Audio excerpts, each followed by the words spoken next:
What's up, everybody? It's Miles Turner, the Indiana Pacers. You're listening to the Paceroos Podcast. Be sure to follow @Paceroos on Twitter. Hello, everyone, and welcome to the Paceroos Podcast, the only Australian NBA podcast with a bias towards the Indiana Pacers. And we're thrilled to be joined today by the host of the Locked On Pacers podcast and contributor to Forbes magazine, Tony East. Tony. What's up, guys? This is crazy. So it was Kevin Pritchard, Donald Sloan, crazy game in New Orleans, Karis LeVert for Vic, and then me. How do I that's a nuts run. What am I doing here? Yeah. It's going uphill, mate. I'd say this is the most excited we've been in 2021 for a podcast guest. It's been great. Thanks so much for joining us. Thanks. Yeah, guys, I'm really excited. I can't even keep up with you guys are killing the game recently. I can't believe I'm here.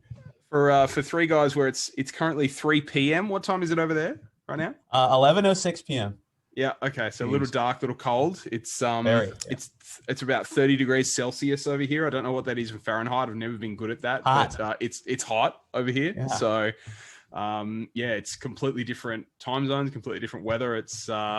It's crazy. But tonight we witnessed an overtime win, which was pretty exciting. I tweeted that it was one of the more frustrating games that I've watched because it seemed like there were a few calls that didn't go our way. There were some frustration from Justin Holiday in fouling out. There was some reviews that didn't go our way with the Malcolm Brogdon 3 late. But Tony, what do you think of the win tonight, and what was your reaction to being able to move past Orlando in overtime? It was one of those games, like the Pacers have had a lot of these recently, where they can't go on a big run, right? Yeah. They get like chipped like 5 points at a time or 4 points at a time, but they never have a nice like 10-0, like get a cushion or comeback run. They just back and forth. And a lot of those games recently have ended like we saw against the Mavs, where like at some point the other team does have a big run and it's over. This one, they were able to not have any devastating Magic runs, and they were able to come back and get it. But yeah, this one was interesting for me. Bjorkgren, new starters, weird new rotation, and yet he still found a way to get it done, which I thought was cool. If Miles Turner wasn't cramping, I think it would have been more standard down the stretch. But he had Jeremy Lamb in at clutch times, he had TJ McConnell in at clutch times. He had to navigate Justin Holiday foul trouble, like you said. So I thought this was a fun game because it was so back and forth, and it dealt with a lot of creativity of what lineups do we want out there to try to solve this situation. And okay, now this one. Okay, now we're on defense. Well, let's put Goga in to stop a possession at the end of the third quarter. I thought it was a pretty fun tactical battle. So I'm glad they were able to pull out a win in that kind of circumstance. And I just want to touch on Jeremy Lamb, as you mentioned there. He's been phenomenal. Honestly, I didn't really know what to expect. Obviously, you missed basketball for 12 months. You're not really expecting anything too crazy, but I think the 2 games so far, he's been wonderful. And what have you seen so far from him, and what's impressed you so far? Yeah, wow. So I tweeted this during the middle of that Magic game we just saw, but his first step is so fast already, right? Like he's going right past guys. And we saw with Vic, and they had different injuries, so I don't want to compare them like directly, but even Vic didn't have burst for months after he came back, right? Like he struggled with contact the basket. He couldn't get by guys as much. He settled for pull-up threes. Lamb still is getting by guys into the paint. And, he's passing out of drives a little bit more. That's what everybody does when they come back from ACL injuries. But he's still finishing strong. He drew a ton of fouls, right? And that second unit really needs that, especially if they're going to start both McDermott and Justin Holiday. Then they really need him to be that foul drawer. So I've been really impressed that he's come in and looked exactly like spitting image, like the guy we saw right before the injuries. But it's been really impressive. What do you think? I thought it was really interesting that they went with Jeremy Lamb off the bench instead of having Doug off the bench. Do you think that was a signal that, Lamb looks really confident, I think is the point that you touched on there. I think that was the difference between Vic and Lamb, in that Vic looked a little more tentative in his return. Lamb looks like he's just ready to go. He's just ready to, to score. He's ready to cut to the basket. He has no real fear in his game. Like we probably, I could say that we saw a little bit of trepidation from Vic when he first started. But do you think it's a signal that Lamb's just a little bit underdone and Bjorkgren wants to wait until he's more comfortable? Or is Bjorkgren sort of set on Lamb leading the second unit and is willing to mess with the starters in the stead of that? I'm thinking it's the latter. I don't know, though, because, again, new starters tonight, right? Like, I was pretty surprised to not see Sumner starting in this game. He barely even played. I think he only played like 3 minutes, which was generally surprising. But yeah, another change there. And I thought that there was a pretty good argument that you put one shooter with the bench and put Lamb with the starters. But I think we saw a lot with Aaron Holiday in the starting 5 that, like, the 5th guy, especially when Miles is back like he was in this one, doesn't get the ball that much, right? They don't. They take like 4 shots in the game or 5 shots, whatever. Like, they don't. That's not Jeremy Lamb's gig. Like, that's not what he should be doing. So I get him being with the bench, and obviously it worked pretty well tonight. He was good with every unit he was with, but. So I get him being with the bench, and I think fully healthy, which who the hell knows if that's ever going to happen, but fully healthy, I feel like Lamb will be with the bench anyway. So getting him some familiarity with Aaron Holiday and McConnell, 2 guys he barely ever played with last year because the time between Vic coming back and him getting hurt was pretty short. Yeah. So 2 guys he hasn't played with much, plus Bjorkgren's just general mix and match tendencies.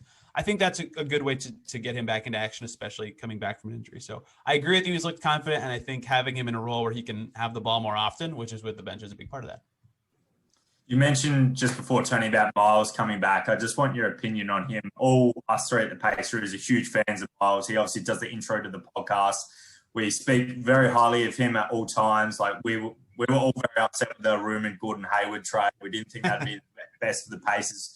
We all thought that'd hurt the Pacers defensively, and I think, we might be proven right because you take Miles out of the team and you see the games against the Clippers and the Mavericks, and we're just getting torched inside. How important is it to have Miles back in this lineup? Yeah, something that gets talked about, or a word that is thrown around a lot with good defenders, is they quarterback the defense, right? And I know football's not like a huge sport in Australia, but there's just calling out where guys are supposed to be, and the confidence boost of having that guy behind you does allow guys to play their role more comfortably, and it affects the mentality of offensive players who, this is what Brogdon said after they lost to the Mavs. It's like, and everybody's written about this. Everybody knows this now, but like just the thought when people are driving, oh shit. Sorry, I don't know if you guys are pro cussing enough. Like, oh crap, there's Miles. We swear. Go for it. Like, oh crap, there's Miles. Like, we can't shoot, we got to pass, right?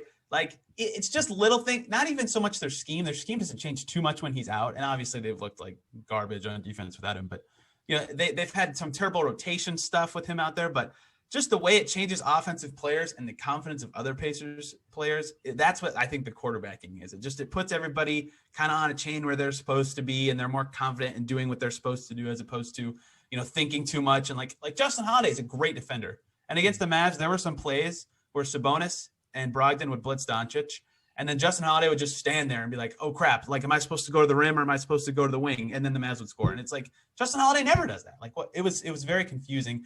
So I think that is a lot of what Miles brings, is just that confidence, and everybody knows where they're supposed to go and where he's going to be and things like that. And at the same time, impacting offensive players to not take quality shots. So they won the first game with him back. Look at that. Surprise, surprise. Look at some correlation there. Obviously the Magic's offense kind of blows, but hey, it is what it is. They got the win. Here's a question for you. We've seen a lot of talk from Miles on him being snubbed from Defensive Player of the Year conversations. Is it better for the Pacers that he is snubbed, or is it better for the Pacers that he's acknowledged? That's a great question. I truly feel terrible for him because even if he's one of the best 3 to 5 defensive players in the NBA this year, two or three of the guys above him are still going to be Anthony Davis, Rudy Gobert, and Embiid, who play the same position. Like it's not like being worse than them is not bad. You know what I mean? Like, he might get snubbed again this year, and he probably doesn't deserve it right now. I think he's been better than Embiid so far, but Embiid's still been really good. He's right on his tail. So yeah, he's clearly driven by not getting it, right? He talked about before the year that like he really wants to be Defensive Player of the Year, really wants the award.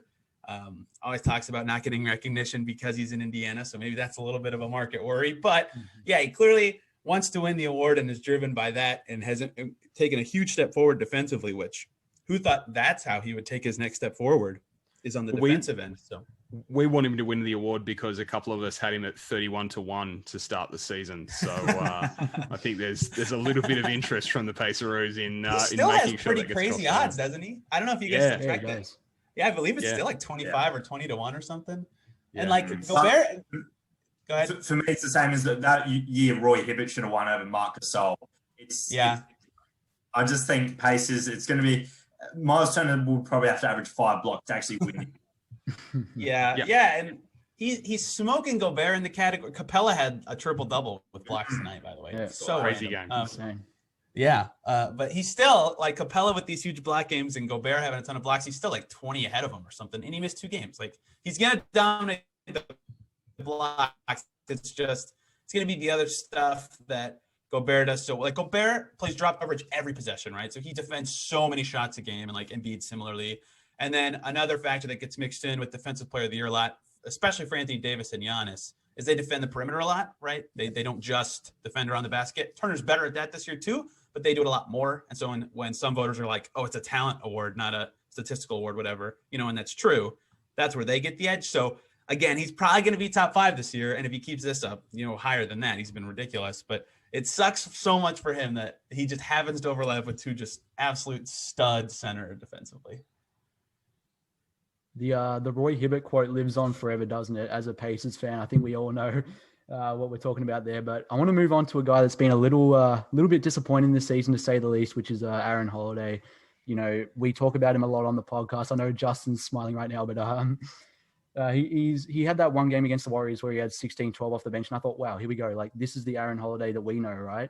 And he had a couple of those games last season, but I feel as if it's just one every month for him, isn't it? So, I mean, I don't know if that's him in and out of the starting lineup. What do you think that is that's brought those struggles for Aaron? That's a good question. Last year, right at the beginning of the year, he was really bad too. Remember when he got completely pulled from the rotation for TJ McConnell? But this year, he's even been worse than last year, which is why it's hard for me to pinpoint exactly what's going on with him, because, and a lot of it, this is kind of what I talked about when he was struggling as a starter, is he's missing just everything. Like everything he shoots not going in. And that's not going to continue forever, but he doesn't have forever, right? Karras will be back eventually. And if Sumner keeps playing really well, maybe they decide to go that route, right? He doesn't have this infinitely long leash to just miss. So yeah, that Warriors fourth quarter is probably going to carry him to some minutes, but I'm kind of surprised how uncomfortable he looks. It seems like a lot of his shots he's taking are out of rhythm. He's not. Last year I complimented him a lot. Something I thought he improved on was he kind of balanced the amount of times he should shoot and when he should create for others and pass. Yeah. And this year, the Warriors fourth quarter, that game, you said he had 12 assists. That was the best he's looked. I think that's the best he's done balancing that. And then most other games, he's kind of gone back to being a forceful shooter, closer to what he was as a rookie. So I kind of feel like he's taken a step back in his balance on offense. And I don't know how much Bjorkgren has run interference with telling him what to do and what roles to play. A new coach, when someone's changed dramatically in their impact, is always something you have to consider, but also he's just missing a lot. So maybe he's just down in confidence.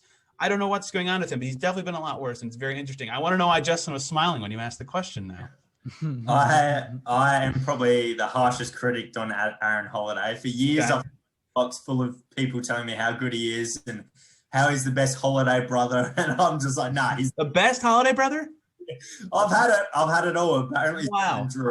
So I'm very harsh on him. I just don't think he's shown much. I prefer McConnell in the lineup. I prefer Sumner in the lineup.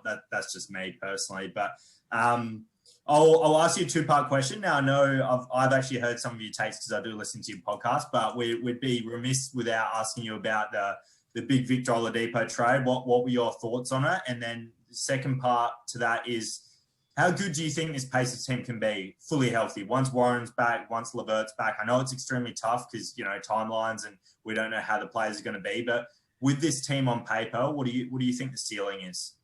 Yeah, for the trade, I think that Karras was the guy everybody thought was the peak value anyway in the offseason. And Vic played pretty good this year, so maybe he expanded his value a little beyond that. But I think that's a good return. I think everybody's kind of figured that out from the Pacers side. Okay, this guy's close to as good, if not as good. And the big part that makes it a slam dunk home run, even if Karras doesn't even play this season, is that Vic was going to leave, right? We got this report from the former Suns GM that he turned down an extension for 100 and whatever million for multi-year deal starting at 25 million. Basically, his maximum extension. That's all the signal you need. He's not going to stay, right? Yep. So if that had gotten out before this trade, which I don't know, I'm assuming the trade is why he decided to release his report, whatever. But if that had gotten out before he was traded, right, for sure he's gone before the deadline. And I think that we kind of all thought that was probably going to happen anyway this year, especially because he was playing better. But now that we know that happened, or at least Ryan McDonough is reporting that happened, it makes all the sense in the world to trade him. So to get Karras in 2 seconds, and one of those from the Cavs, I mean, the Cavs are actually okay this year, but one of those could end up being good. The Rockets aren't awesome either.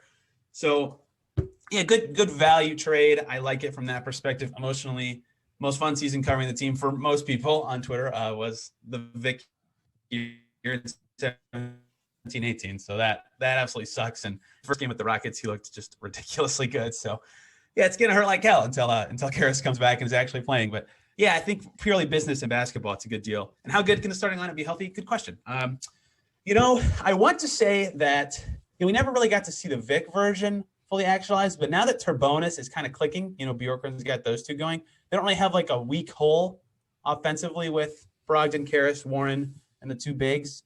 So I think they'll have a way to score almost any time down the court. They've got better set plays this year, right? Better weak side movement, the thing everybody wanted basically from a new coach when McMillan was gone. That's all there. Even if they're not shooting the threes, they're getting to the rim all the time, right? So their efficiency's still pumped up. So I think that group can be pretty good offensively. I do worry slightly that they still don't Warren always guarded the other team's best player when he was healthy. So maybe that'll help a little, but they still don't have the big wing stopper, and they're going to run into those when games are real important and really matter. So I think that it's good enough to probably get you through a playoff round if it's really clicking and everyone's healthy, which who knows. But that's a maybe. So I think it can be pretty good. They've got a lot of talent. They can do a lot of different things. And again, doesn't really have a big hole, but at the same time, they don't have the big puncher yet. Maybe Sabonis can do that in the playoffs. We haven't seen him at this level healthy at that point.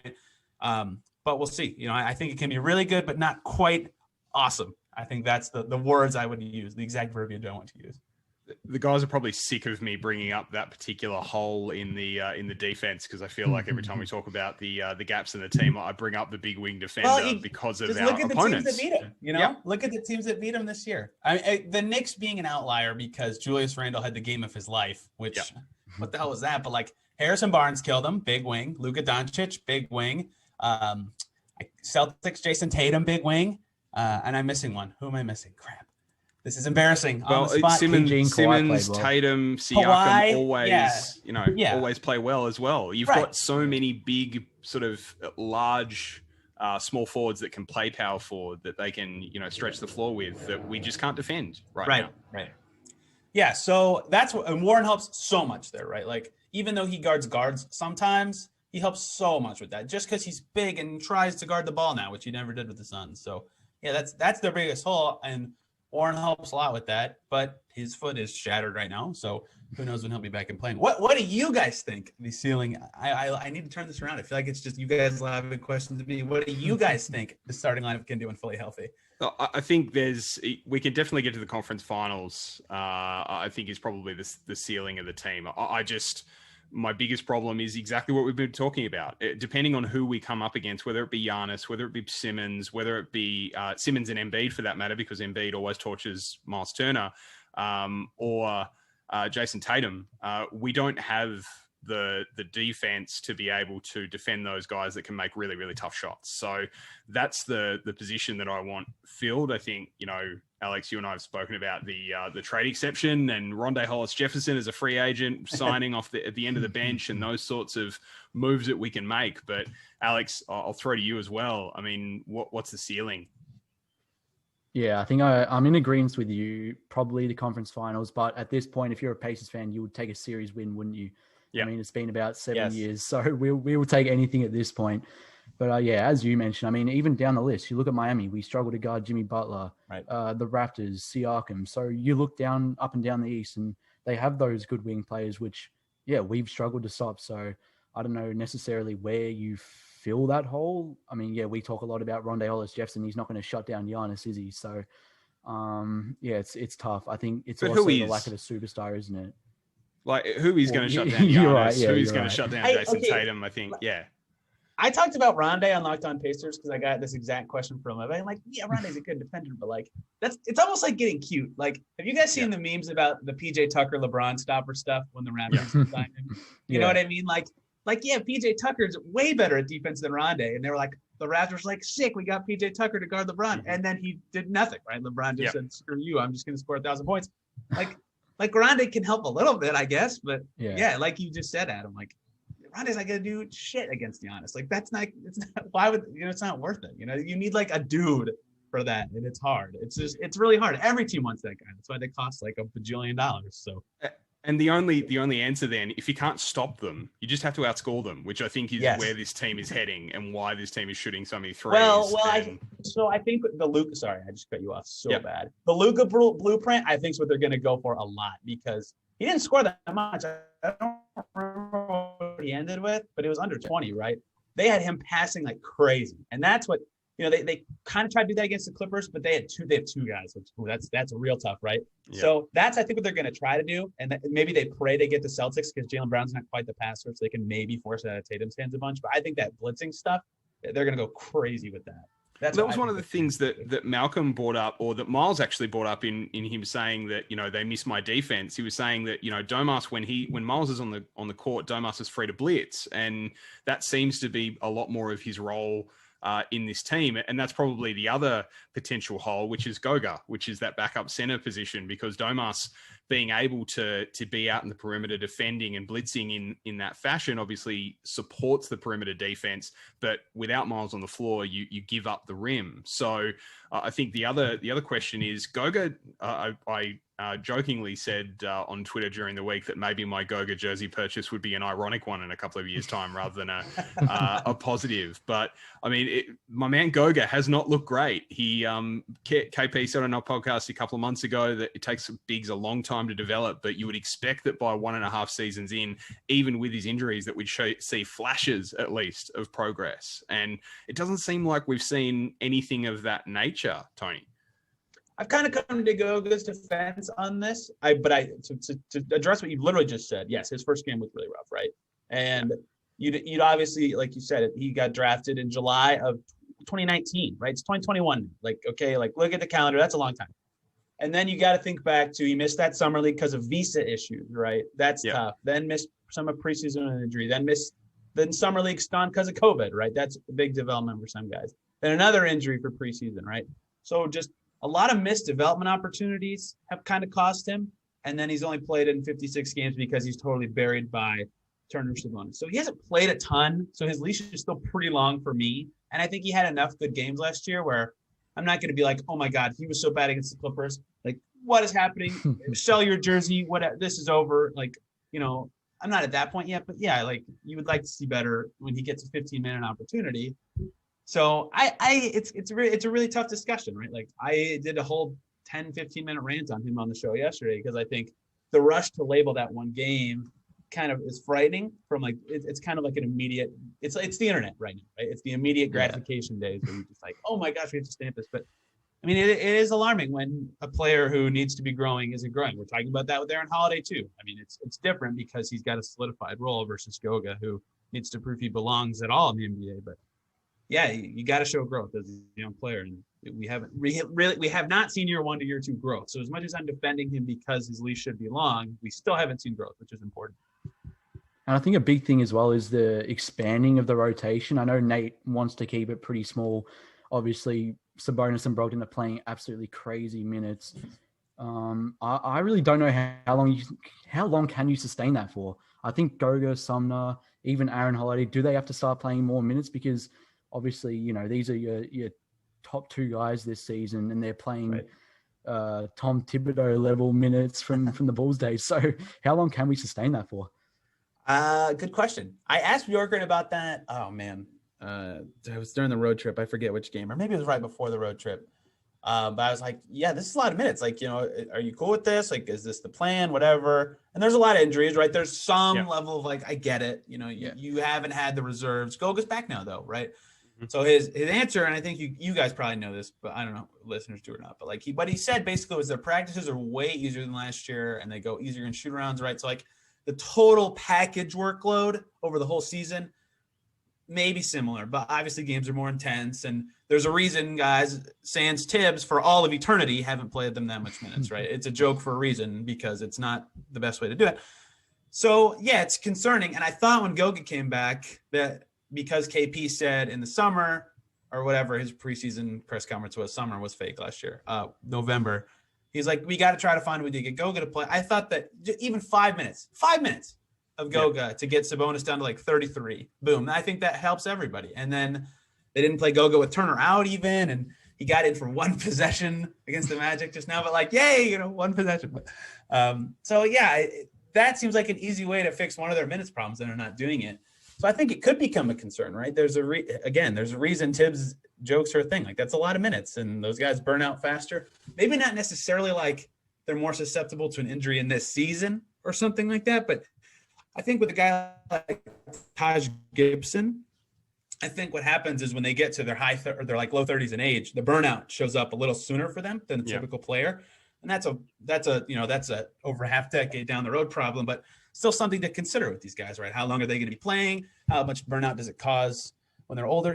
Brogdon's older now. Sabonis is young, whatever, but Brogdon, you got to be thinking about that stuff. So if it means a little bit more Sumner and McConnell, like they've been fine, just do it. Just do it.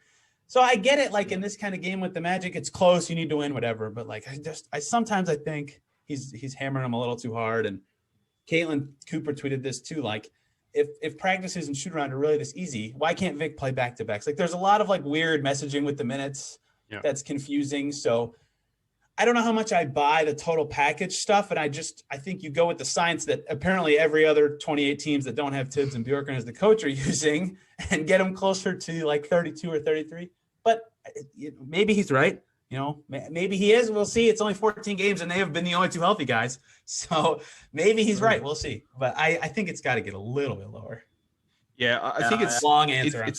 It's a tough fit, I think, with Goga and the bench as well, Justin, isn't it? We don't have a genuine backup four to sort of pair with him. It's got to be with either Miles or Sabonis, so you've got to go with Doug or even Justin as the four, which isn't necessarily a natural fit. So you're expecting Goga to do a lot of heavy lifting inside, which I think it might be a bit of an issue as well. It's probably asking a little bit too much for a guy that hasn't played much ball. Yeah, it is. I mean, we've been biggest advocates on the podcast for so long is preach patience. Throughout all these injuries and minutes changing, you got to preach patience with some people. But Tony, I want to, you do have some worldwide Australian fans of yours. We get, we're in talks to get you on the podcast, and some people have said, "Oh, I see the guy on the Depot, Nate," and we're like, "Yeah." Just how funny did you find it when the Pacers hired a new coach called Nate? Is that going to help you in your post-game Zooms, or is that going to cause you more troubles? I haven't messed up this year yet. Yeah. Yeah, of course. Of course, we just pivot to saying Nate again. It already rolls right after time, right? Yeah.